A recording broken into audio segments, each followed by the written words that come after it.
You did? Yeah. Yeah. So, Very useful. oh, good.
I'm not going to do a whole lot of PowerPoint.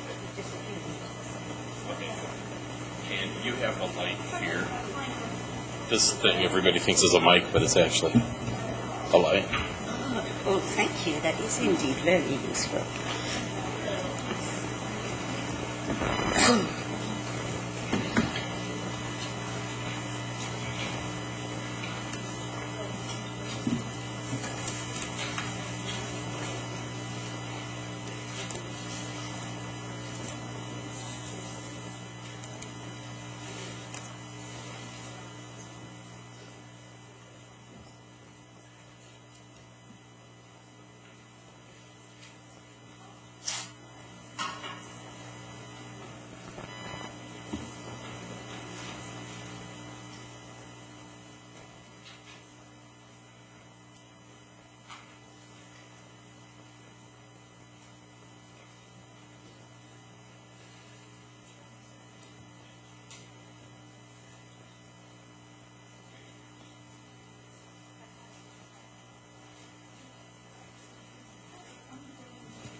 So I think some other people will probably walk in, like Susan.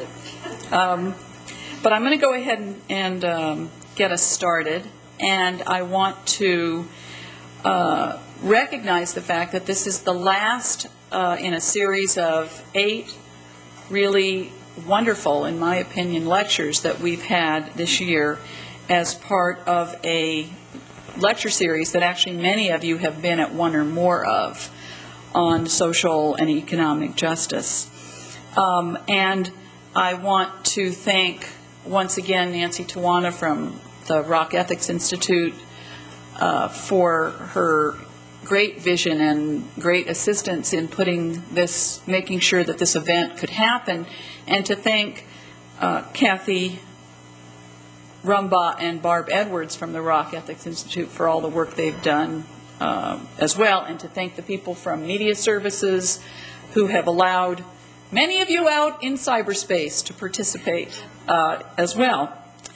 And I also want to, for the last time, thank a variety of our co-sponsors, the Richard and Ronnie Lippin, the family, Richard and Ronnie Lippin, the Africana Research Center, the Department of African and African American Studies and Labor Studies and Employment Relations, the Departments of Psychology, Sociology, Women's Studies, and the university libraries, and as always, the major endowers of the Rock Ethics Institute, Doug and Julie Rock, for sharing the resources and talents they have to help expand students and faculty's exposure to some wonderful scholars. Today is no exception. I'm very privileged to introduce our speaker today, Dr. S. Charusheela, but everyone calls her Charu. She is an associate professor of women's studies at the University of Hawaii, so you can imagine that today is a little bit different from yesterday for her, where she's been for a number of years, although she is going to be moving to the desert to become an associate professor of women's studies at the University of Nevada, Las Vegas, coming this summer. Charu received her doctorate in economics from the University of Massachusetts at Amherst in 1997, and her research since then has focused on the intersection between post-colonial theory and economics, two things that don't often easily go together in people's heads, although they go really well together in her head. And in that context, she's paid a lot of attention to issues of epistemology, ontology, and the ethics of feminist development economics. To that end, she has two relatively recent books, including Structuralism and Individualism in Economic Analysis, that came out from Routledge in 2005, and a co-edited book, Post-Colonialism Meets Economics. In addition, she has a variety of articles looking at political economy, gender and development, and as I said, post-colonial thought and economics, and they include such intriguing titles as On History, Love, and Politics in Rethinking Marxism, Women's Choices and Ethnocentrism, Relativism, the Ethnocentrism-Relativism Dilemma, and a very important book on postmodernism and economics. In addition, Charu is a very active member of the Association for Economic and Social Analysis and IAFE, the International Association for Feminist Economics, two relatively new and very important organizations that are literally transforming or trying very hard to transform the fields of economics.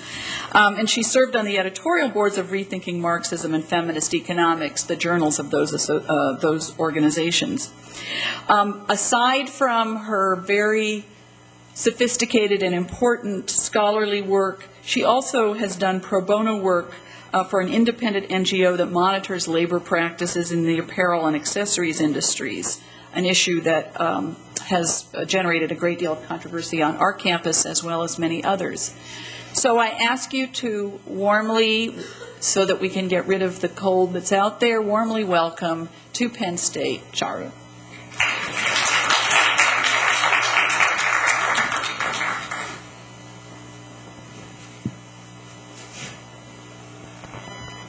Can you hear me? I'm trying to talk into the mic because of this streaming thing, so if I turn away or you occasionally lose me, do let me know.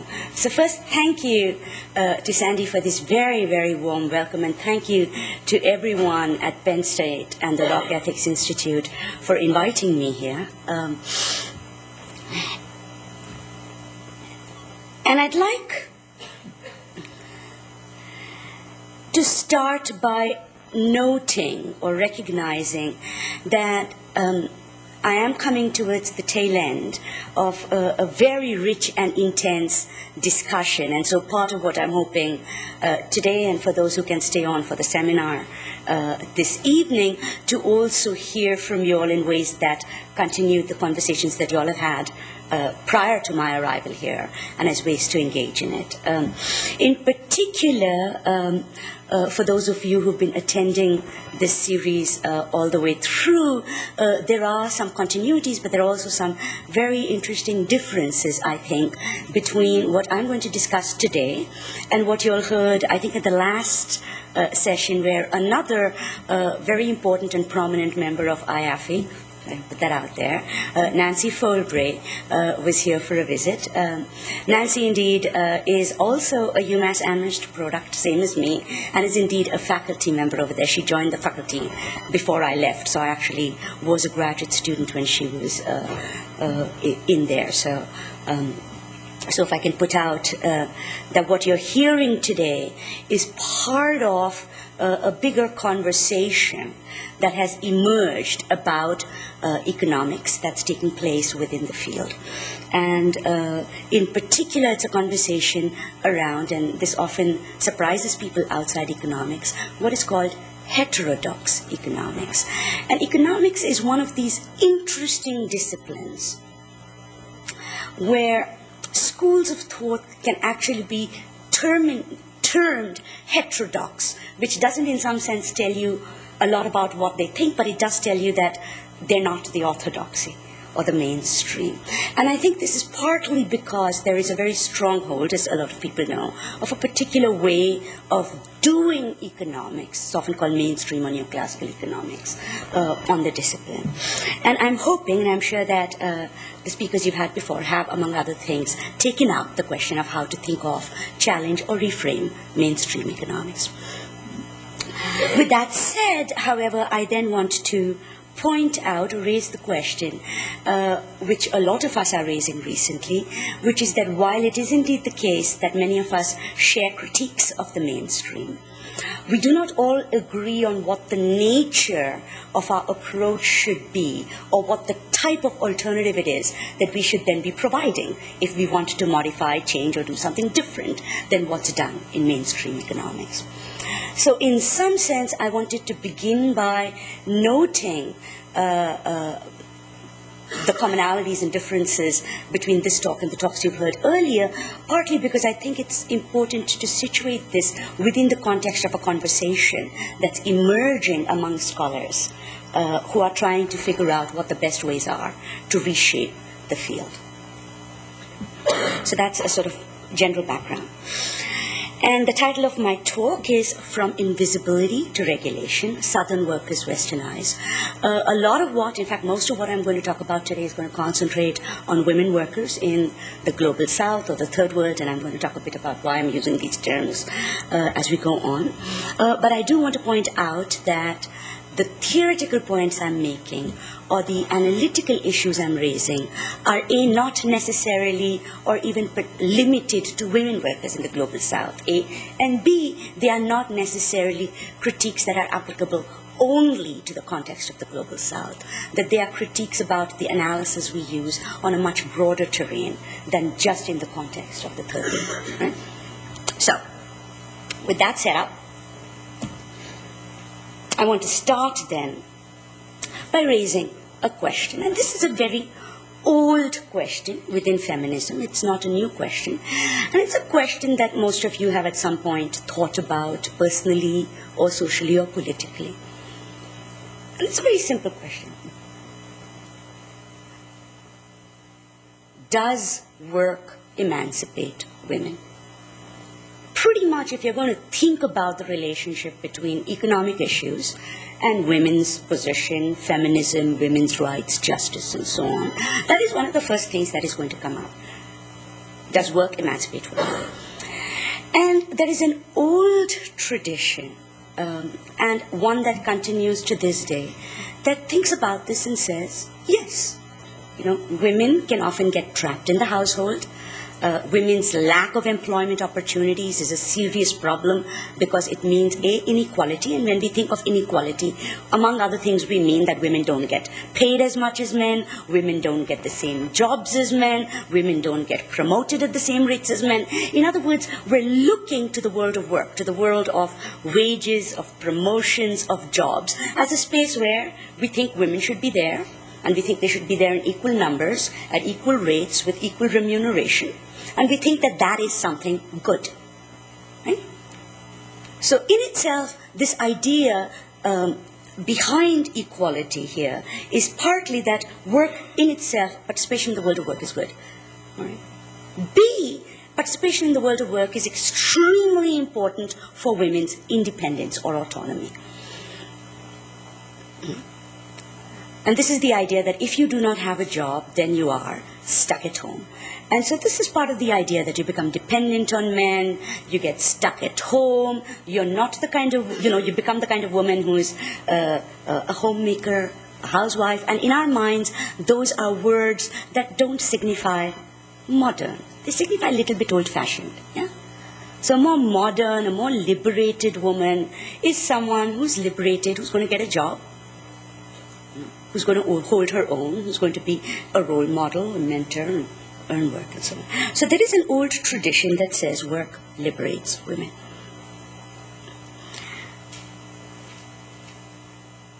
At the same time, there is a lot of ambivalence around the actual world of work.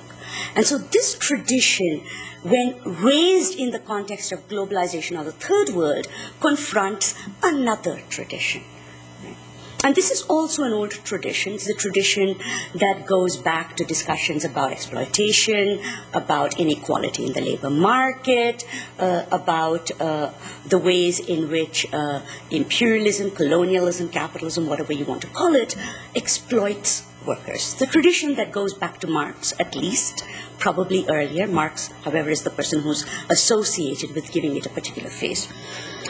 And so in the context of globalization, which is what's going on today, there's a very interesting problematic that then faces feminism, if you think of this question: does work liberate women? Which is, on the one hand, we want to say, yes, work liberates women, right? So it's a good thing that women are getting jobs. On the other hand, you look at the work women are doing, and you say, but they're in sweatshops. But they're underpaid. But they're not earning enough. They have terrible conditions of work, right? They face the double day. They work at home and they work at the market. Their wages are low. So that we then come to this idea coming from another direction that under globalization, work does not liberate women. It hurts women. Right? And so my aim today is to try and address this question: does work liberate women? But to address it in a slightly different way. One of the key things you learn if you ever take a feminist theory class is that whenever you're given a binary, the smartest thing to do is to change the question. Which is whenever somebody says, well, do you think women should be, do you think that we should value care work, or do we think women should be like men, or what do you think? And then your answer, instead of would you rather be similar to men or different from men, is not yes or no, but sort of both and neither, or why do I have to choose, right? So you don't answer it by saying yes or no. You sort of say, why do I have to choose?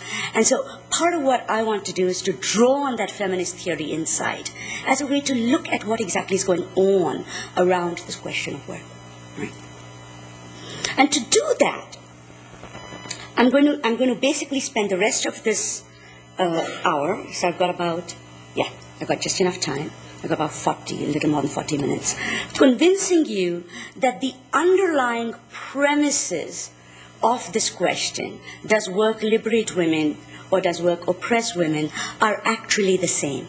That it's the same underlying perspective that's generating for us this idea that work could liberate women, or alternatively, that there's something wrong and work is not liberating women. That in fact, both of these things come out of the same idea. And to do that, I'm going to start by first showing a few images. Right? And so you can see what's going on. There are some theoretical ideas or discourses that are drawn, particularly post-colonial theory. I'm going to keep the theory jargon light. If there is an occasional idea that you don't get, feel free to ask me and I will explain how it goes, but just so you know. Why is my next not happening? So first, I just want to show you some images of what we imagine when we imagine work, right? So first, when we imagine women working, entering capitalism, some of the images we have is of women entering jobs, sometimes as managers, sometimes as doctors, but a sort of image of flourishing, skilled women. So here is someone, she looks nice, you know, she's using machines, she's working, that's a clean space. And I'm going to come back to this image in a bit, all right? But there is a sense of authority, right, in this picture, which is a little bit different as we're going to see from some others. So this is the sort of image of emancipatory work. And it is an image which, if I can, why do they not? Yeah. Which is also an image that is at the heart of the development project as it emerges today. So this image of flourishing, women flourishing in the world of work, is an image that is not just used by feminists, it's used by mainstream organizations and so on. But this is what I want to point out, is there's actually a continuity, as it turns out, between, say, what you hear from the World Bank or what you hear from feminists. These are not necessarily obviously opposing positions. And so the World Bank's website has this sort of image of an African woman, again now engaged in economic activity, but she's got now a sort of bakery with where she's baking breads, and it's sort of bigger, and she looks quite flourishing in various ways. This is Finance and Development. This was the December 2006 cover of the IMF's journal. So again, an image of a woman from Africa, and now in this case it's a woman again, not now working, but it's a different kind of trope. But I'm going to show that these are all very similar tropes. Literacy, so teaching someone how to read, right? And so on. So we've got this image, and this is what I want you to focus on, that when we think of work emancipating women, this is what we have in mind. This is particularly the kind of idea that votes free women, that literacy frees women, that work frees women. In other words, it's the entry into the modern or the public. So women's ability to enter, and hopefully as equals, and we're going to see now what that means when it turns out that isn't always the context within which they enter. But women's ability to enter, hopefully as equals, and to participate in more fully in society. And by society we mean the public sphere. Right? So women's ability to be modern, be part of this public sphere, is what we see as the promise of development. Right? So the question then was, what precisely is it that has been the, I'm going to call it the obverse, the sort of place where women are if they're not out in this flourishing, happy public sphere. And I hope you remember, you probably heard from Nancy Folbury's lecture, that if women are not in this happy market, paid labor, literacy public sphere sector, what they're doing is not nothing. What they're doing is unpaid labor. Right? So the image we have here of work liberating women, we have to remember, what does work liberate women from? And what it liberates them from is presumably the drudgery of unpaid labor, of being trapped in the home. So what we see in the discussions of unpaid labor is a discussion of the idea that women's work, because it takes place in the home and because it is unpaid, is A, invisible, and B, devalued. Right? And then because you engage in this invisible, devalued work, you get dependent on a man, you get a job, you'll become free. But before we go any further, we now have to interrogate, and this is going to be one of my first post-colonial theory moves, interrogate these two words, invisible, A, and B, devalued. Right? It's the two words. So the first question I'm going to ask is, when we say women's work is invisible, what do we mean? Because invisibility must mean invisible to or from a particular gaze or a particular perspective. Whom is this work invisible to? Definitely, if you decide not to do the housework, it is going to be very visible to your husband that you didn't do it. So this idea that it's invisible seems odd because, people notice. If you didn't keep your house clean, you didn't take care of your kids, you didn't do the laundry, it's like, hey, what happened? Right? So it's clearly very visible in the day-to-day life of people, whether the work was done or not. to the women and to the men. No. It might not be visible to the men when you're doing it, and now this is the key, but it's very visible to men when you don't do it.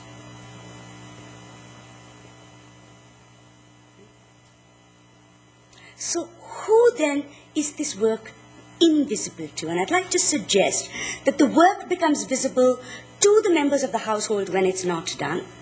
If it's done, it becomes invisible both to members of the household and to the world at large. And in general, the work, to the extent that it is invisible, what we mean is it is invisible to the state, it is invisible to the industry, it is invisible to the market, it is invisible in and for the realm of the public.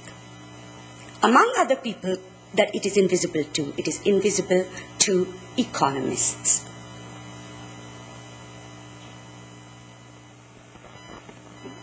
And so within feminist economics, there's been an enormous amount of work going back for a long time, but definitely gaining a new strength in the 70s from the work of Marilyn Waring. She wrote a book called If Women Counted, sometimes also called Who's Counting, where she points out that the definitions of what counts as work and what doesn't, what counts as production and what doesn't, that are used to calculate gross domestic product don't count unpaid labor. They don't count subsistence work. And as a result, they don't count women's work. So if the state doesn't count you, your contributions become invisible for state policy. So one of the first things to remember when we say invisible, we mean invisible when it comes to social decisions about how policy should take place. Invisible to capitalism and to the state. That's when it's invisible to. And as a result, we then say it is devalued. Now, again, what do I mean by devalued?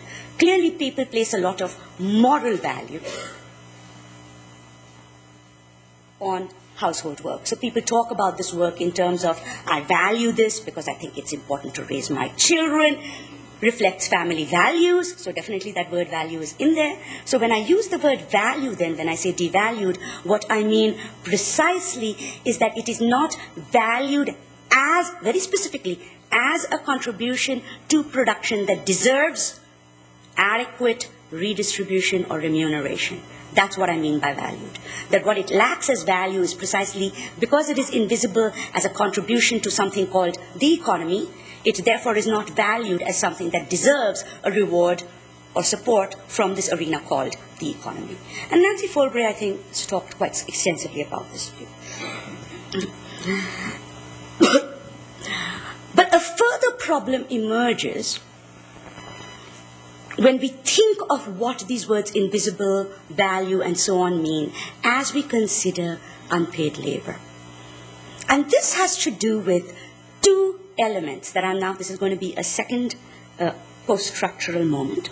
And this is based on an article in the Postcolonialism Meets Economic, co-edited volume by Natasha Call. Part of what's going on is we're seeing that this work is invisible and it's devalued and so on, and that it needs to be valued. But another aspect of this is the consideration of what this work means. So it's work. How am I then supposed to analyze it? How people decide to do this work, what their responses will be to policies, whether they'll change their behavior and so on, right? Because a lot of policy analysis entails thinking about what people will do if you do this or that policy. Right? And here is where the problem arises. There is a slippage, that is, there is a shift, a very sudden and rapid shift in how we use the word economy, how that word is used, not just in daily conversation, but also in our analysis. In particular, there is a slip from the word economy, by which we mean a terrain or an institution whereby production takes place, right? So we think of the economy as a space where production takes place. To economic, which we assume means a type of thinking or behavior. So think about this, right? We often say that doesn't make economic sense. Why would something make or not make economic sense if economics or economy is an activity? Right? It does or doesn't make economic sense only if economic is also a way of thinking. So we often say this is rational, or that's materialist, or that's really selfish, or, that's just economics. People act self-interestedly, right? So there's a way in which we start by talking about activities, but we very quickly shift to assume something about how people think.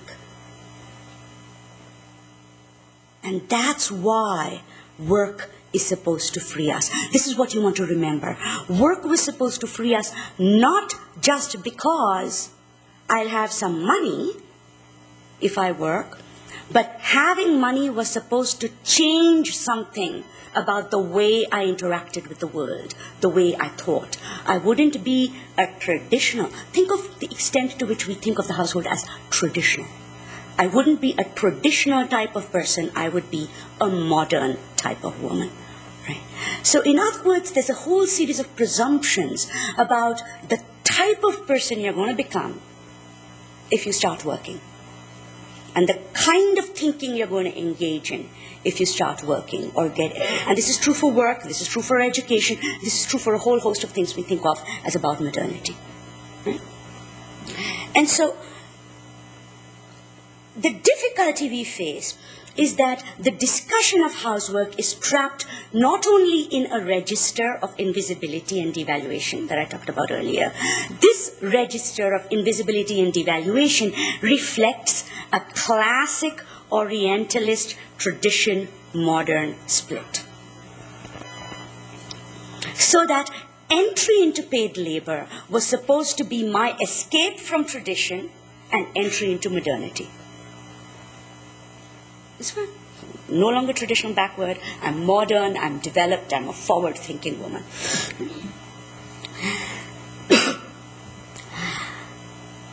I'm going to make a slight side point now, and then I'm going to return to the main thread of this argument. If you don't quite follow this point, don't worry. It does assume a little bit of familiarity with the literature, but you will follow the rest of the argument even if you don't follow this anyway. When we think of the extent to which housework or unpaid labor in the home is marked as traditional, this helps us understand two particular moves that have taken place in the discipline. Right? One is that you try and map a trajectory of development from tradition to modernity by bringing women to the labor force. This is what I've described before. This was an earlier feminist project. Another is that you can, quote-unquote, see modernity everywhere. You can decide that actually what's going on in the household isn't traditional. It's actually all modern. It's all economic calculus. This is the work of Gary Becker, right? Game theory.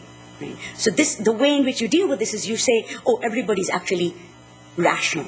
Suddenly, by this point, economy really is not defined as a kind of activity or an institution. It is completely defined as a form of psyche.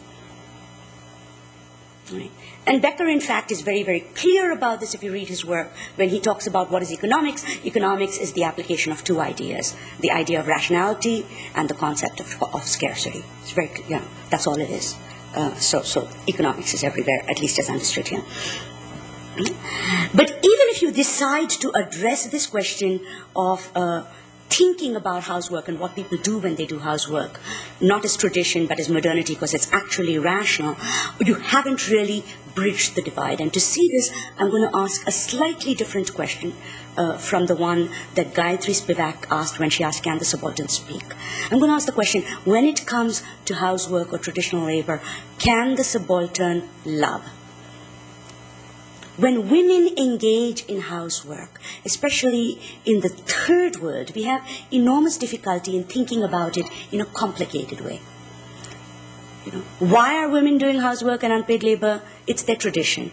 It's social norms. They're trapped in the home. Right? So women become these unthinking, mindless reflectors of some pre-given tradition. So it becomes, I don't know, the tradition argument or norms argument makes them completely mindless. It's sort of my culture made me do it, sort of mindless robot just repeating what their culture says, right?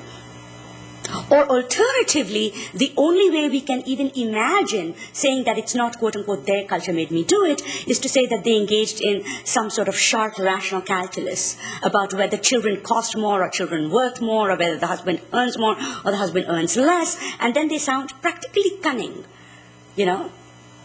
So the ability to think of people as being complicated, as having complex psyches that entail love, and yet at the same time entail a certain amount of thinking, doesn't seem to be there. Right?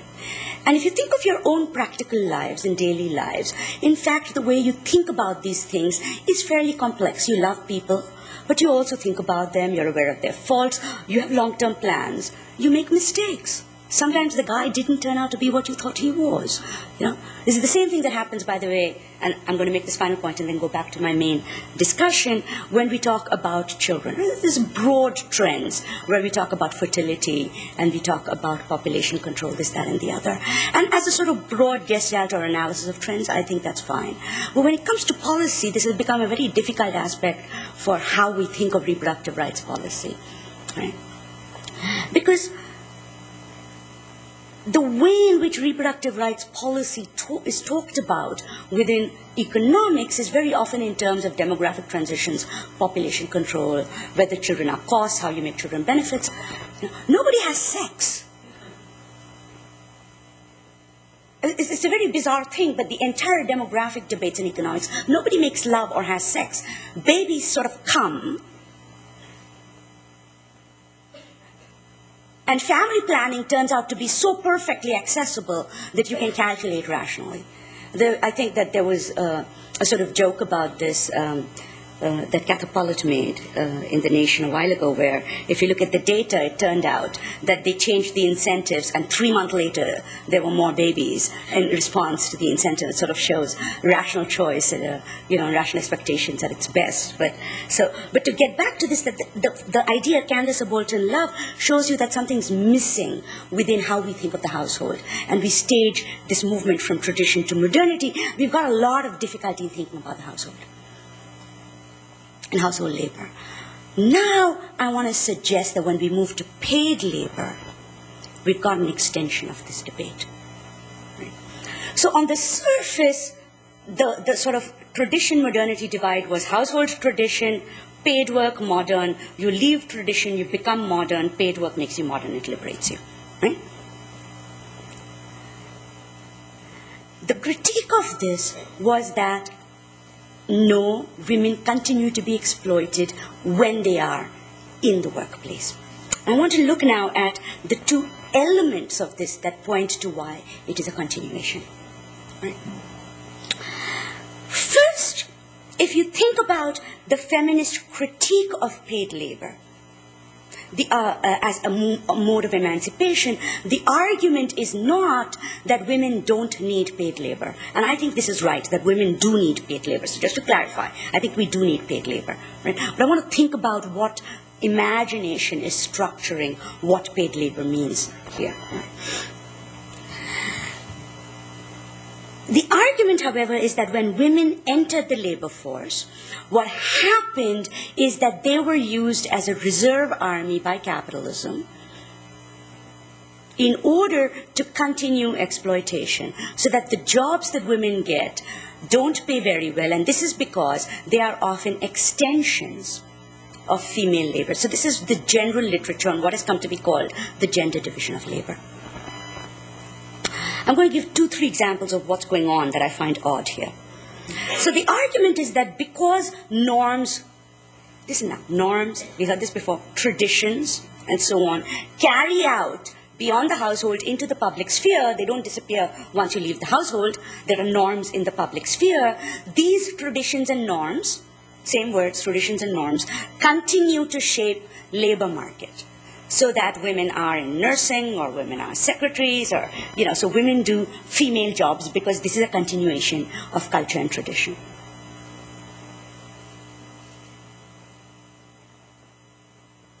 So culture and tradition continue to be the words that we use to explain why modernity didn't happen. Right? Why did these jobs not emancipate women? Because it turns out that they continue to be expressions of culture and tradition. They weren't actually motor. And I want to look more carefully at this culture and tradition by looking at two industries very quickly. Both I'm going to do in South Asia, but sort of some of the issues I'm raising, not for these particular industries, but generally are applicable globally. The first is the garment industry, textile industry. This is one of the classic ones that under globalization has been seen as a feminized industry, and this is seen as an extension of women's work. Here's the problem. Traditionally, textiles and garments were not a female industry in South Asia. The tailors were men. Think of what we wear. The sari blouse is a new invention that came after colonialism. My grandmother used to wear, and what did we wear? We wore saris, we wore pieces of cloth. We didn't tailor. There was weaving, which was a male occupation, and then you had cloth. Right? A lot of the traditional hand weaving, which was done by men, was decimated, and it was decimated precisely because of textiles that were coming from the colony, from Manchester and Lancashire and so on, from England. So people were using mill cloth, as it was called, right? And a lot of it was pretty much draped, There might be sari blouses and so on, and more fashionable things that required tailoring that were worn by the upper classes. But the tailoring was not done by upper class women. The whole point is, if you're an upper class woman, you have somebody tailor it for you. And so the sort of classic image of the Muslim, this was actually religious and caste coded, not gender coded. The classic image is of the Muslim tailor master. And if you see Hindi films from the 60s and 70s, you're going to see the tailor master. There's a very famous Bollywood film called Amar Akbar Anthony, and in this Akbar is a tailor master. So if you want to see that, so when and how did garments become female in South Asia? When the zones came, not till then.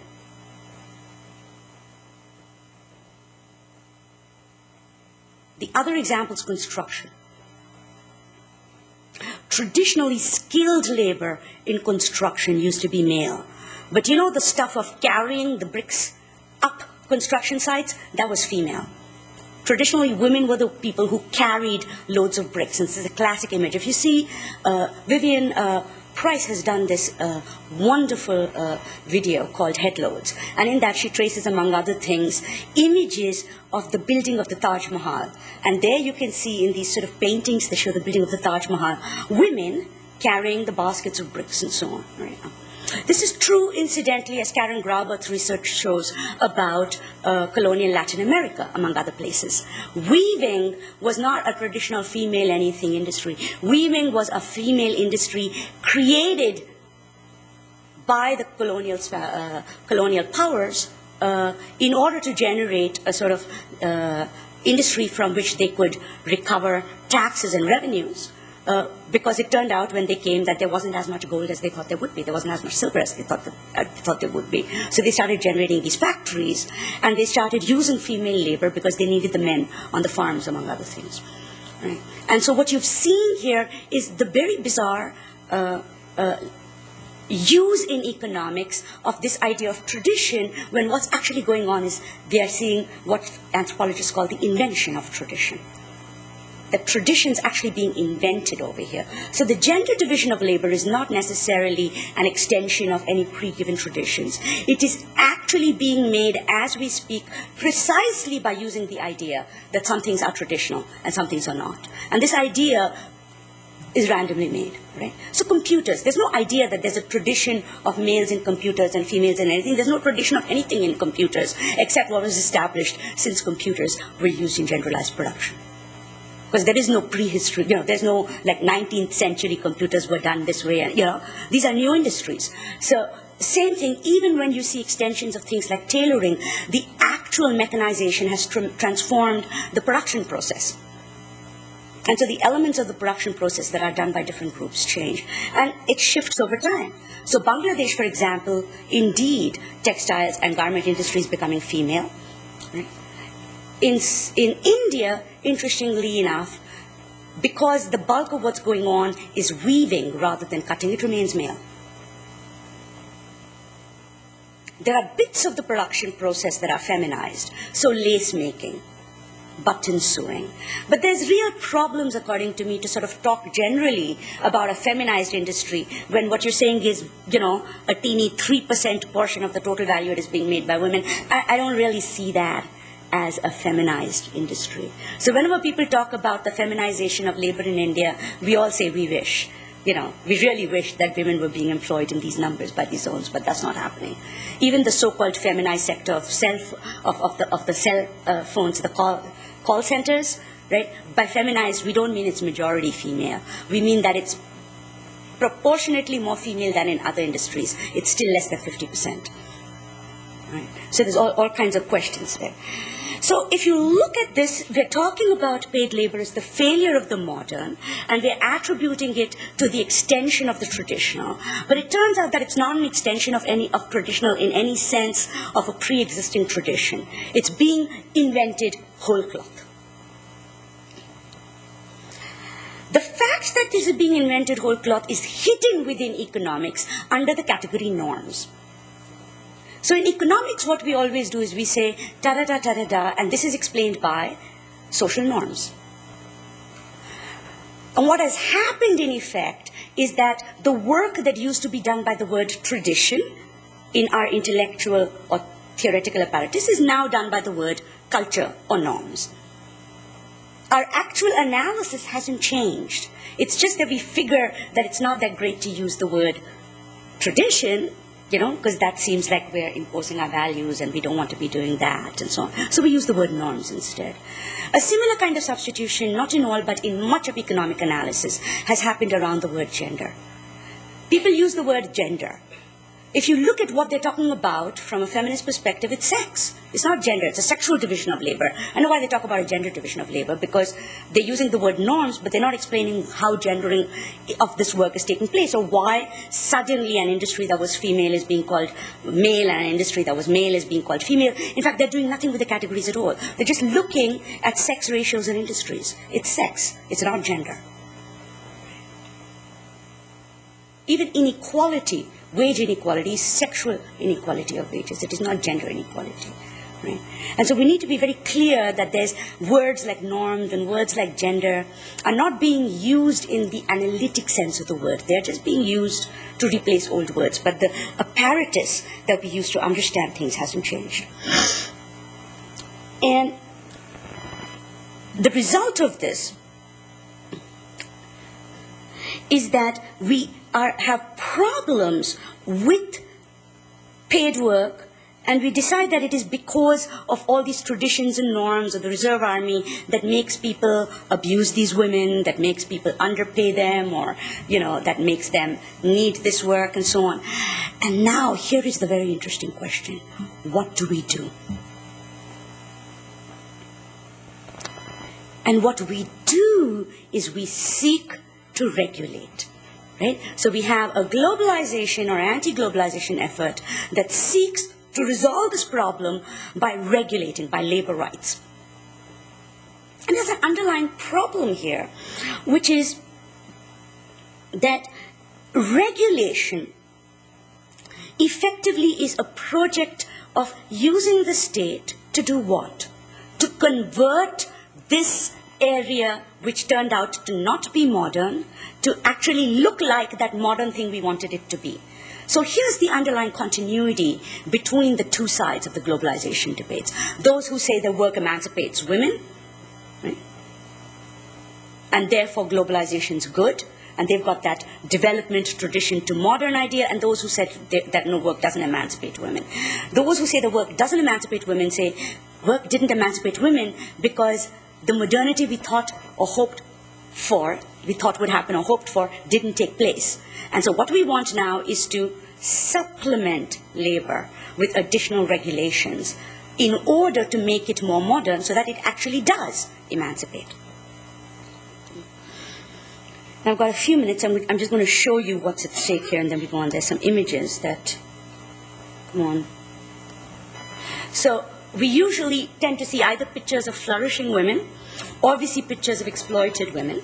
And so these are the ones that we see pictures like this, and we see women who are slaving. It's very hard for us to keep these two images together. It's very hard for us to see situations where we can think of women exploited and yet, for example, showing modernity or flourishing in other areas of their lives. Right? Or alternatively, it's very hard for us to see women, how do I go back? Come on.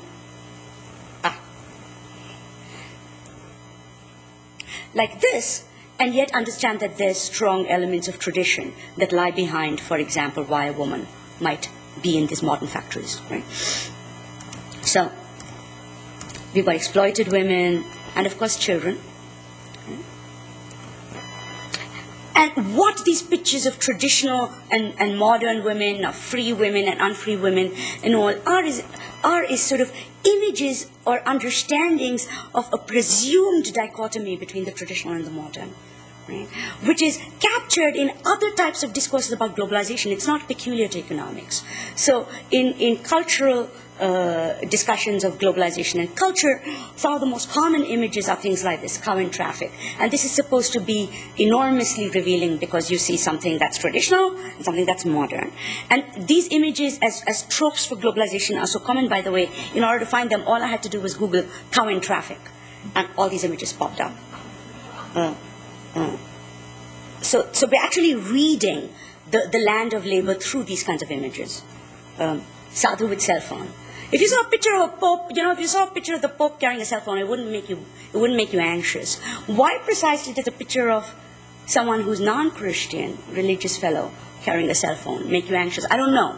But it's seen as some sort of local, global tradition, modernity, tension thing. And these images have been hugely put together. And then you'll get sort of bizarre pronouncements in places like the New York Times. India, the land of 1,000 years. The most modern of modern, the future is now on the one hand. That's supposed to be cell phones. And yet the ancient, which is supposed to be the south. And you wonder what's going on. Right? And what's going on is an effort, is a failure to keep or understand that these categories of tradition and modernity are not necessarily categories of the real, but they are nevertheless categories that we in social science, and I'm going to suggest in discourse as well, use to understand the world. So when we look at what people do in the world, we face two kinds of things that I want us to know. That you can't address this question of tradition and modernity. First thing I'm going to suggest, and this is again a theoretical point, I'm going to gloss a bit, so you can ask me more about it later if you want. Just as if you took Said's critique of Orientalism, you can't address Orientalism, which is a discourse, by looking for the real Orient. In the same way, you're not going to address the problem of the current tradition-modern divide on how we think of labor by looking for the reality of labor. Is it really traditional? Is it really modern? Right? Or looking for the reality of housework. Is it really traditional? Is it really modern? Instead, what we need to do is to understand that these discourses are self-authorizing. So in practical terms, what we confront is not just this way that there is these limits or frameworks that they're using of housework is traditional, paid work is modern, third world work is traditional, first world work is modern, and so on. But what happens is that in addition to this, which Giddens calls the problem of the double hermeneutic, which is the hermeneutic that we use as analysts, there is also the question of the hermeneutic that's being used by the people we're studying. Right? And the discourses we use travel. And so what has happened is people actually are engaging in what I call an imaginative negotiation between the traditional and the modern. Right? So this is seen, for example, in Raka Ray's interviews with women in Kolkata, where they use words like, oh, I am not from a feudal kind of family. We are quite modern. And many of us in our daily lives talk about this, Like when I was growing up, I remember it was very, very important to say, we're not those traditional kinds of families. We're the more modern kind of family. Right?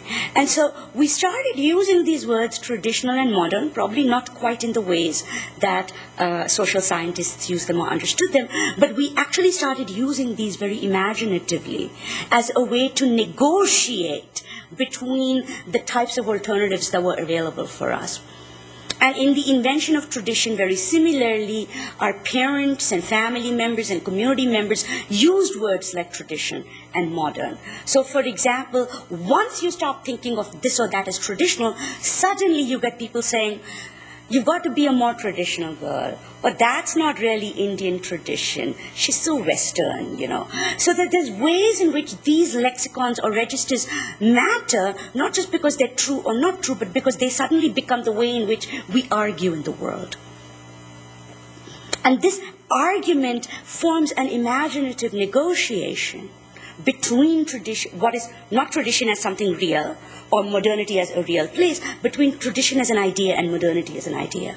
And in fact, it's not peculiar to the third world. All of us do it in our daily lives. Except we don't call it that here. Over here, it might be called trying to show family values, or I see this in my feminist theory classes. I'm not a feminist, but I do believe women have rights. You know, you wonder what's going on, why you had to put those two sentences together. I'm not a feminist, I believe women have rights. And I think that over time I've realized that there's something, and that my students quite rightly think there's something mean when I point out, if you think you have women have rights, you are a feminist. And that's because they're they want to say women have rights, but they're trying to do something with that, I'm not a feminist. They're trying to show that doesn't mean they're bad people. Or that sort of negotiation that people do. So we do it in all our lives, and women in the third world do it too. We do it too. So it's that negotiation between the two, which enables, I think, a capacity to put together precisely something like a cell phone and a sadhu. Something like a woman who wears a sari, looks traditional, and then goes out and partakes in a world of work and does high-tech industry and so on, and sort of pushes these worlds together. Not that they were ever apart, except in the discourse and the way it's stated, but pushes them together to negotiate a new way of relating to other people. So what I find gets missed in the shift to regulation is the possibilities that are opened up by new ways of imagining economic relationships to others that are not staged as tradition or modernity. Right? In many ways, for me as a feminist economist, this was the promise of feminism writ large. It wasn't just that we would get more money or be equal to men, though it was that as well, but there's also an element of me that likes that old radical feminist idea that a woman who wishes to be equal to a man lacks ambition, that there was also this idea that there would be other ways of organizing the household. And it wasn't just about doing equal number of hours of work to men, it was about having a different type of social relation with men as a result of this equality. The equality was qualitative, not just quantitative. And that capacity to authorize a different, this is what I'm going to call, a different register of economic subjectivity. A subjectivity which is neither about equality neither only about visibility to capital or equality under capital, but which was about a much broader understanding of labor relations and social relations of work, is, I think, lost when we make this shift to regulation. So I'm going to give one example, because it's a fairly big argument to make, and then I'll stop for questions, because I want to make sure we have time for this. That about does my images. I think there's one more image which I'll come to at the end. And the example I'm going to give actually surrounds the informal economy. One of the most important places that has emerged as a space of women's work is the informal economy. Women work in the informal economy. Right? And when the question of informal work came up, interestingly enough, and this example is going to show you two ways of thinking about the informal economy that explains why the actual language you use or the discourse you use to comprehend work matters. In the 1970s and 80s, following the work of Carolyn Moser, among others, but there's also sort of a whole bunch of scholars who were working on this, we used to talk about the informal sector as the female sector. And it was seen as a place of female labor. So informal work was understood as work, as labor. Right? Toward the 1980s, two kinds of shifts take place. One is that there is the rise of the Grameen Bank, among others, and Muhammad Yunus, who was one of the founders of the Grameen Bank, just got a Nobel Prize for the giving of credit and so on. But it's not just credit. At the same time, there was a rise of a different understanding of the informal economy. It stopped being seen as a labor sector, and it started being seen as an enterprise sector. So we start looking at the people in this sector not as workers,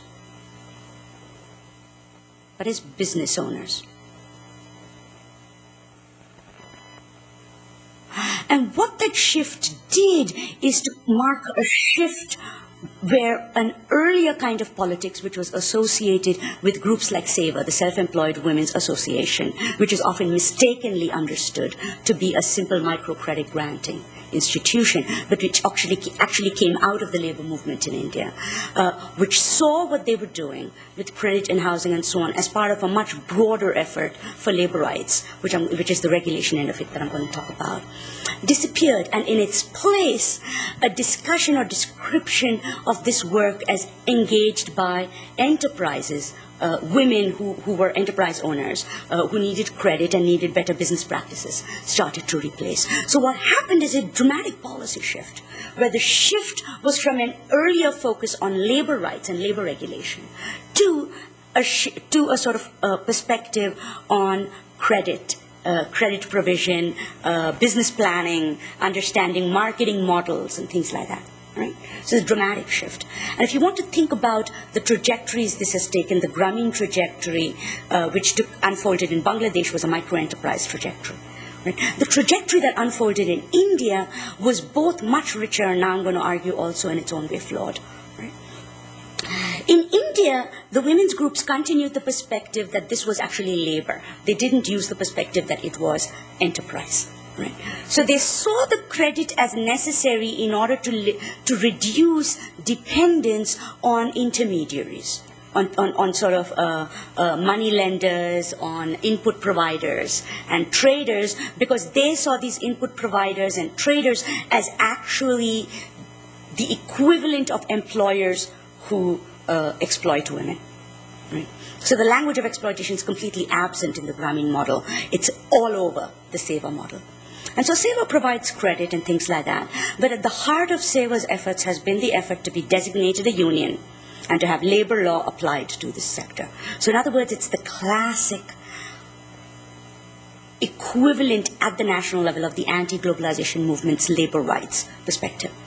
And there have been some very interesting problems that emerge out of this. If people, for example, are self-employed, what does it mean to extend labor rights law or occupational health and safety law to them?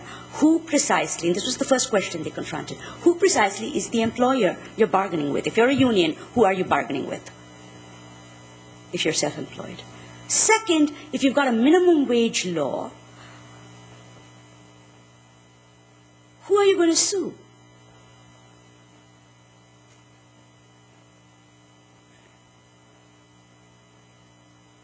How are you going to extend occupational health and safety laws to the household if you work at home?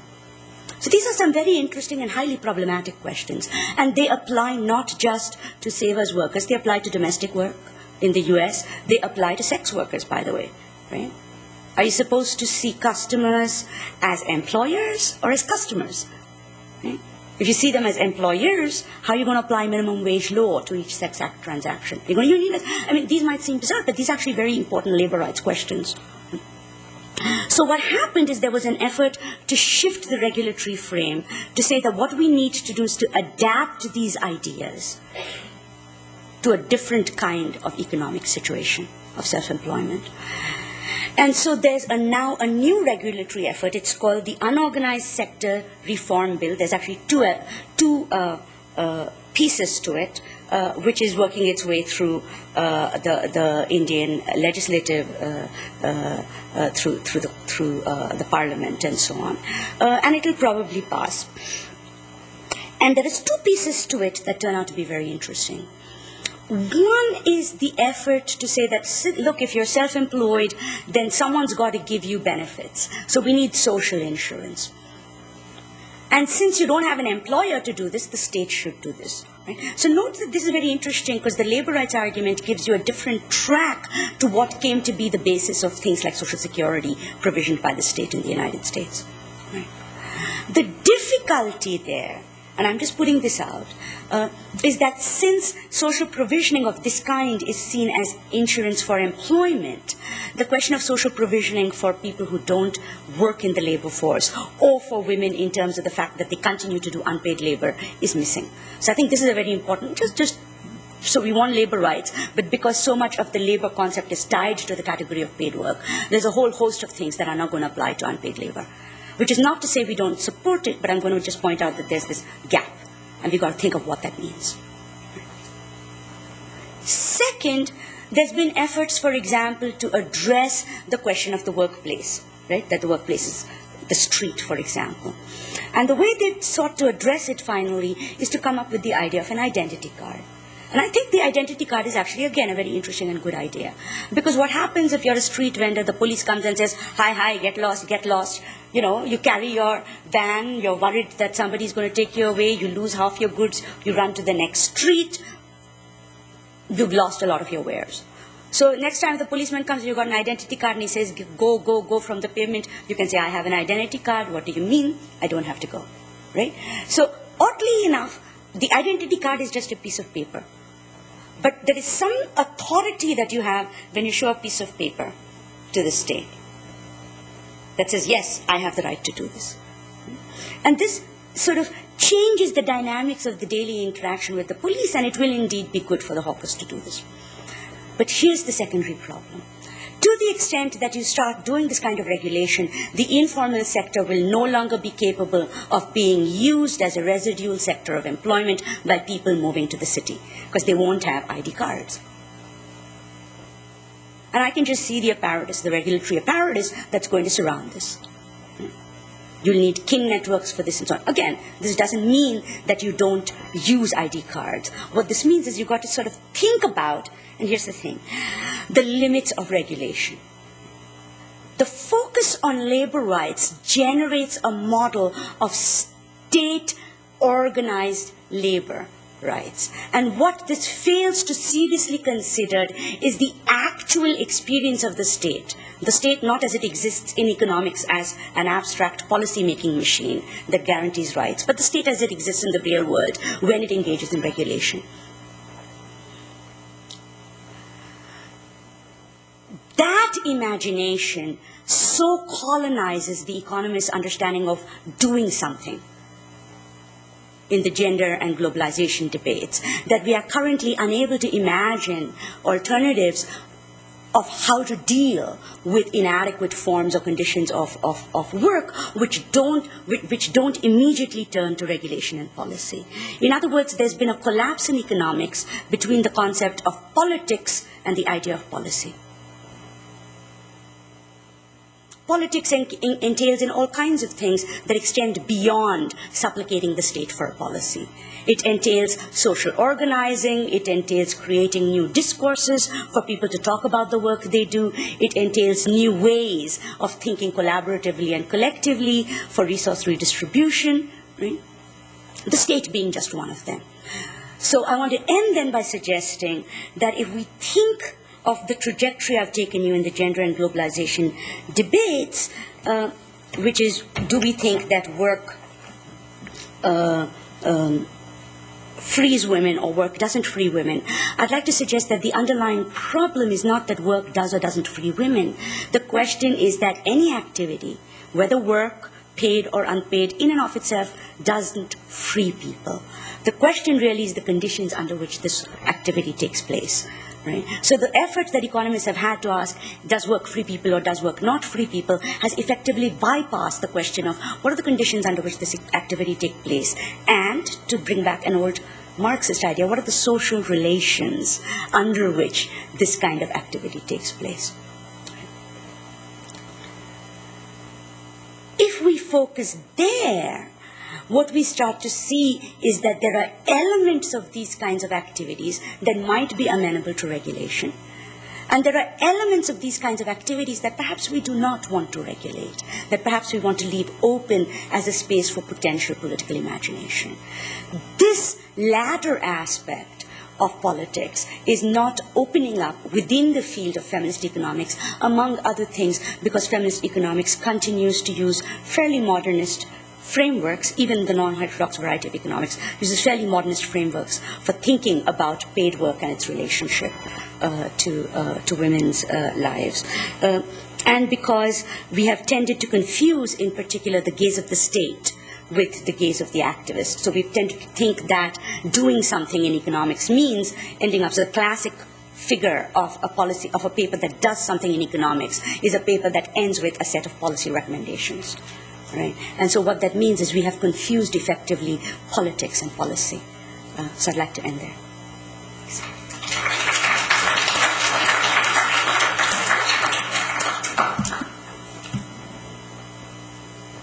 The way we do this Yeah. is we have these. People are supposed to speak into these. So, would you like to ask?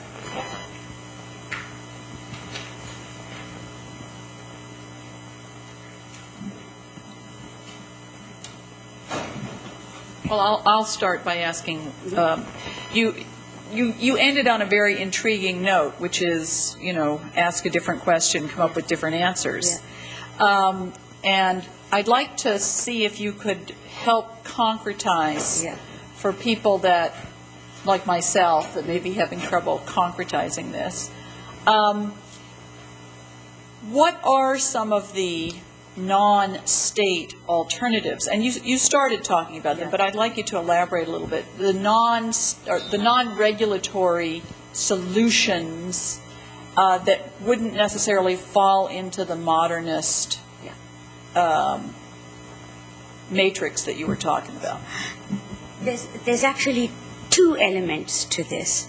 One is the sort of non-regulatory solutions, and that's just the idea that one can look for these alternatives, both inside and outside the third world, by the way. So, for example, people often forget to recover when they talk about the histories of left and feminist experiments with alternatives, sort of histories of experiments with communes, for example, and alternate living arrangements, which were fraught in different ways, but which actually entailed efforts to imagine a different social network. I think that in practical terms, for example,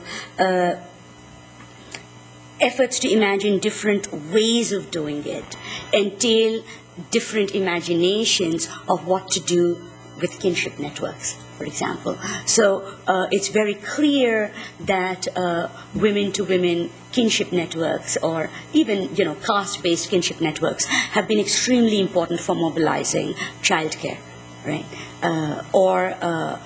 In some cases, and in the case of self-employed groups, they've been important for, among other things, mobilizing resources, particularly liquidity, where not just credit in order to invest in physical capital, but it's really been working capital, if you want to follow this, which is the sort of day-to-day liquidity needs. There's a mismatch between your revenue inflow and when you've got to make payments, and these kinship networks have been extremely important for coordinating that. The difficulty has been the way in which collateral worked out. So I think some of the ideas of collective collateral that were worked out by SEVA for groups of five, were very useful.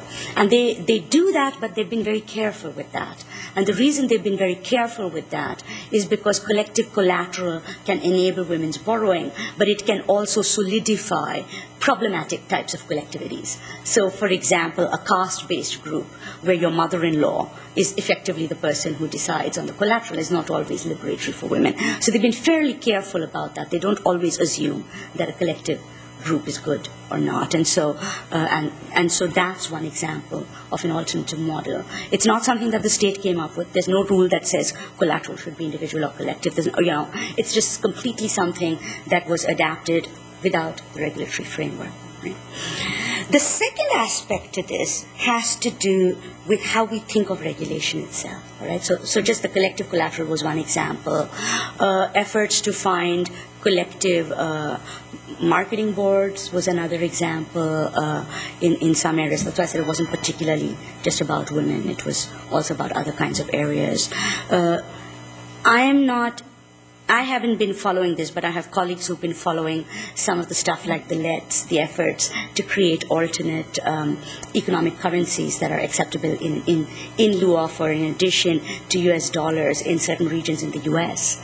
As examples of community, of regional community networks where you try and ensure that local revenues get reinvested in the local area and for local businesses. It doesn't always work, but it's actually a very innovative way that doesn't go directly to the state for adapting to, I would say, the changes that took place after they eliminated certain important provisions of the Community Redevelopment Act when they did the banking sector reforms. So there's bunches of ways that I think could go. Just on that, so yeah. do they, when you use these alternative currencies, are they taxed? That's been one of the interesting questions. The way in which they try and you get the equivalent. They don't get the equivalent of federal tax, right? Because the way the tax works or the revenue reinvestment takes place is that there's a spread in the division between the exchange rates. So you will get these lets for so many dollars, and then when you reconvert, if you're a business, when you reconvert, you'll convert at a slightly different rate, and that spread works out to be the local tax. So there's actually ways in which they do this through these exchange rate conversions in and out for the local government, and they need it because they need to actually run. Someone's got to finance the running of this. Right? So that's one example. Let me give you an example of the other way it works, which is that, as I said, I'm actually quite in favor of these identity cards and in favor of certain provisions of the unorganized sector reform bill. I'm actually not against regulation. The difficulty is what we have been finding is that to the extent that the labor groups have focused on regulation, there's been a tendency that in the discussions of this to talk about what happens after you make the law as an implementation problem. Right? So you'll say that we need equal education, or we need unorganized sector reform bill, we need identity cards. What happens next in terms of whether it goes to Dalit groups, whether it goes to Brahmin groups, whether the other backward castes get it, all of this is implementation problem. And so the problem I have with the regulatory framework is that it assumes the state is neutral, as I said. So I'm not against regulation, but the question that needs to be posed is what happens once the law is put in place. Right? Is the state neutral? Is it accidental or just bad implementation or inefficiency that some regions that just happen to be the ones that belong to the minority religious community, the implementation was bad, and the other region that just somehow accidentally happened to be of the majority religious community, implementation was very good. Right? So those are the types of questions that are completely missed. And so to the extent that one is not against regulation, one is for it, because regulation is a tool like any other. Like you have to think of the regulation as your own negotiation between the imagination of traditional and imagination of modern. So as I said, it's not just they who have these negotiations and we're modern or traditional. In our activism, we have these negotiations. The difficulty is we're not going to go there if we remain trapped in thinking of these regulations as the creation of the modern rather than a negotiation with an imagined modern. So the state has this, it imagines it's modern, and then you negotiate. That's politics. So politics really is about making a continuation between the politics of regulation in my theory and then the politics of implementation in my theory. Whereas the modernist framework severs the two. So that's the second point. I just want to clarify. I'm not against rights discourses. I'm not against regulatory discourses. But I think of them as discursive and political weapons that I wield. that I take up, and then if it doesn't work, I make another law, and I say that law, but you've got to think politically or strategically for those things. You can't think of those as actually performing the outcome. So that's the second thing. And finally, just one example of when this imagination shows to be a real problem. And this is something people don't realize, but difficulties that we've had, for example, with NGOs, and this is an example which was given to me by Sundri Ravindran, who works in Trivandrum, and they had this difficulty where they were working and they were organizing sweepers. Now, sweepers belong to traditionally a caste that was considered polluted. And because they were considered polluted, women in this caste, like men in this caste, they never cooked. You would sweep and then people would give you leftover food, which you would eat, and that's what you would take back. Okay? At most, and then you might scavenge food, or you might have a little money that you eat, and so on. So they had this very successful unionization drive with labor rights and so on. And they got better wages. And so then the women's group said, and they were being funded by a Scandinavian funder who was doing work on women's rights. So what do you want? And the women said, we want to learn how to cook. And their funding was pulled. Because, you weren't supposed to be teaching them, right? You were supposed to make them modern. But of course, this is a group of women who have been denied cooking. What is more radical than telling people in a Brahmin context, we too will cook, even if we are untouchable and Dalit. But because this idea of tradition and modernity, just like the idea that textiles was female tradition or construction, was so ingrained in the gender and development discourse, this was picked up and spread everywhere completely without any attention to race or caste. Right? And that's the other problem, this sort of universalizing of what women do. They work in the household. It turns out everywhere people get food, fuel, and water. And they all walk 7 miles to get the water. It doesn't matter if they live in the desert or they live in the altiplano and so on. Right? They all do exactly the same thing. They all weed, regardless of whether it's slash and burn agriculture or settled agriculture. There's a sort of way in which this discourse has traveled to fabricate an imagined sphere of female activity, and that's overriding the policies. And that's why I think that's another reason that it's sort of really important to be cautious about it. Yeah. Yes. I think it's fascinating to imagine the extension of the rights of organized labor into the informal sector. Do you think that in this country, in the United States, the motion has been in the other direction of moving what had been formal sector jobs into the informal sector to escape regulation by labor laws? For instance, starting with food vendors in San Francisco in the 1950s, each of whom owned their own carts, but all of which bought their food from the same producers, were not allowed to form a union because they were found to be each one a separate enterprise, exactly, and therefore in violation of antitrust law if they should group together.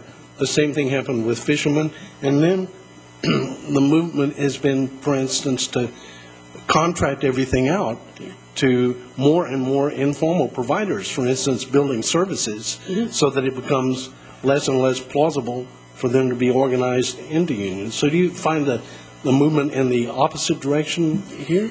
I think that it was indeed the case. In terms of the U.S. example, my understanding, and I really am not a U.S. expert, so I need to do this with, so you need to check on this. My understanding is that was indeed the case. But my understanding is also that the more recent job growth has actually not been subcontract, that's actually been wage labor.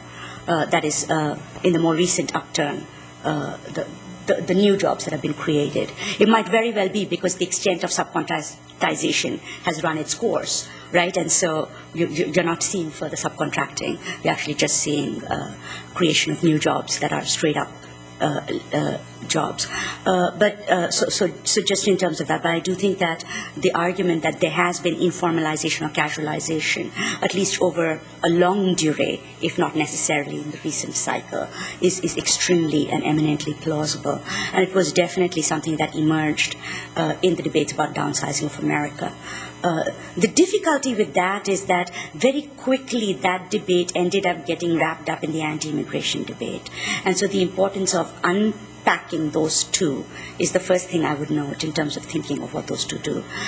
Second, in terms of the subcontracting and so on, there is some of it is about producers subcontracting and converting workers into independent contractors so that they escape labor law. But the other is about categories that historically were not considered labor and where, in fact, there is an effort now to unionize them. So domestic work traditionally was not considered labor, and that's not because you're subcontracted, but that's because you've got too many employers to be able to be considered unionizable. I mean, who do you negotiate with? And so, in fact, once that moved to a more corporate model, right, with Made in the USA and the sort of capitalist model where you go to a company and the company employs maids, it's actually become more unionizable. And then others, I think, there's a still further terrain having to do with sex work, and that's a very nebulous one. And that's got something to do not with the informality of it as such, but the difficulty we have, and this is a completely theoretical problem, but it's the difficulty we have in keeping, this is part of the problem with population control stuff as well, but it's the difficulty we have keeping the image of sex and the image of work in the same frame. If we see it as work, we have a lot of difficulty seeing it as sex. If we see it as sex, we don't know how to see it as work. And this is very different from what has happened to mothering. With sex, feminists have not been able to bridge that gap. With work, they have. So in theoretical terms, clitorocentric versus uterocentric, this is Gayatri Spivak, clitorocentric versus uterocentric theories of the female body actually lead to very different kinds of integration with economy, and uterocentric theory has in fact integrated with economy. Women's work, caring for labor, for children, reproductive labor has sort of integrated with economics very well. Clitorocentric theories have not done very well at all. So the sort of discussion of pleasure and work is very hard to do. The discussion of care and work is a whole lot easier to do. And I think that sex work, as a result, it doesn't matter how you cut it in terms of whether it's about your relationship to a pimp or your relationship to a John or your relationship to a bar. The difficulty we have there is not mapping out the work relations. The difficulty we have there is what's going to happen if I see this as work. And that sort of shuts out completely separately. But I think that the questions there then become different from the questions that emerge in, say, fishing and this and that, where you've got a centralized input supplier or you've got a centralized output purchaser, and then you've got the subcontracts. But the female spheres, like the domestic work and so on, doesn't work like that. In the immigrant day labor, that's the closest you come to the female side with domestic labor, where they have multiple employers, where you come and somebody will drive by and they'll employ you just for the day to do their to do their gardening or to do their this thing. And there you've got a very casualized market, which has a very different structure. So there's kind of two directions of the informal or casualization, where you've got a centralized purchaser and then the casualization of the subcontract, right? The conversion of the labor contract into a casualized contract. But then you've got the other problem where you have a completely lack of clarity who the employer is. There are too many of them. And both of them require very different solutions. So. Dr. Charu is good? Charu. Okay, I'm trying to pronounce your name the right way. I'm a doctoral student from Women's Studies and also curriculum instruction. And right now I'm doing my dissertation actually on girls' education and the construction of girlhood and femininity in rural China. And it's really interesting because I really see a lot of similarities in what you're doing and kind of question a dichotomy between, and also sex and gender, because a lot of what's happening in girls' education, the discussions in third world context is about access to schooling, and that's actually what I heard the most. And most people just talk about girls' education, about, we should have all those girls going to schools, and as if, that's the end. And it's really interesting, and no one talks about girls' education in terms of looking at gender being an analytical tool instead of, just talk about girls' education being girls as the sex. So I see that a lot, and I'm really happy you raised that issue again. And one question I have is about vocational schooling happening right now at least in China, from my own research, because I went into my field, and the whole vocational schooling rural area is really the emergent discourse happening in China right now. And from my interview, a lot of the teachers and local administrative people are really saying that, this is the best way for the girls, because apparently with the whole market economy, they don't have alternative independent outlets for them to create job opportunities, and this is really the best for them, and all that kind of thing, discourse going into that. So I'm really investigating the whole vocational schooling and how this is constructing the girls' femininities and in conflicting ways. I'm just curious about your response to, I don't know whether it's happening, because I'm not an economics, so I don't know whether it's happening in other global thought contexts in terms of the vocational schooling, and what are some of your responses to that? There's actually two elements to the vocational schooling growth. One is the incredible growth, not just of the focus on vocational schooling in NGO sectors or in the schooling this thing, because the focus in South Asia, for example, is literacy. But the incredible growth of this beyond the context of the state. So, for example, it's probably, in terms of educational growth, it's huge rise of computer technical schools, of software programming schools, of data input training schools, all of which are precisely in the private sector. And a lot of it is about opening up access to these new markets and so on. So the first thing is that it is a huge growth industry. And then there's a huge number of schools where you get trained so that your job then is to become a teacher in one of these schools, right? So and in fact, it's one of the biggest education is seen as one of the big exports that the first world's going to do in these kinds of areas. You do online courses, you do outreach courses, you do. My brother teaches at an Ivy in a business school, and he goes to China every summer, and before China was the big opening, he used to go to Russia every summer to do these sort of management trainee programs. And this is a huge growth industry, right? The question about whether it is going to result in emancipation, that's a very difficult question. I think that's the underlying problem. There's a presumption that you've got a linear line from something called training and education into jobs, which assumes the jobs are available, A, and they pay well, and B, that the women will get them. Unclear, people have not noted the most. There was a lot of discussion about job creation in India, for example, but then, and this is partly because the way the census works, it's only they don't do a census every year, right? They do the big data every so often, and so there was a lot of data, there was a lot of speculation, really, based on this industry or that industry, and then the data came out, I think, in 2003, and then one of the things, 2004, and one of the things that emerged, which is very interesting, was the highest rate of unemployment was educated women, higher than uneducated women in India. There's the highest rate of unemployment for any sector. And this is partly because effectively there's more jobs, but they aren't increasing fast enough to absorb the number of educated people who are also growing very, very quickly.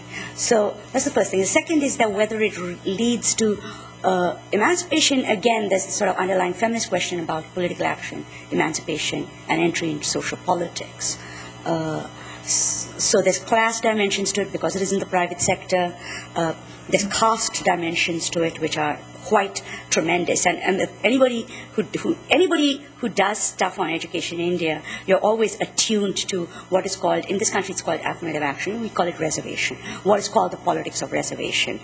Our seat's going to be reserved for Dalits and so on. And then there is the underlying question of what happens with these jobs. Does getting this job mean that you become emancipated in the precise feminist sense of using this to further some broader female idea of emancipation or women's emancipation, or is this often about becoming a better mother, which is very often the way it's narrated, both in the literature. If you ever read the Engendering Development report put out by the World Bank, there's a very good reason to focus on women. By the way, everybody thinks that women should be educated, employed, and so on. It turns out the reason we need to be educated and employed is because we make better mothers if we do that. I think there was one there. Yeah.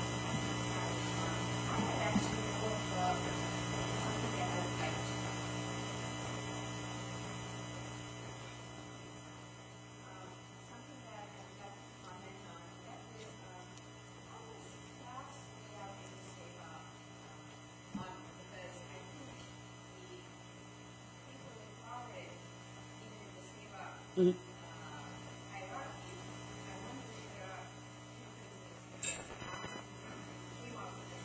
Yeah.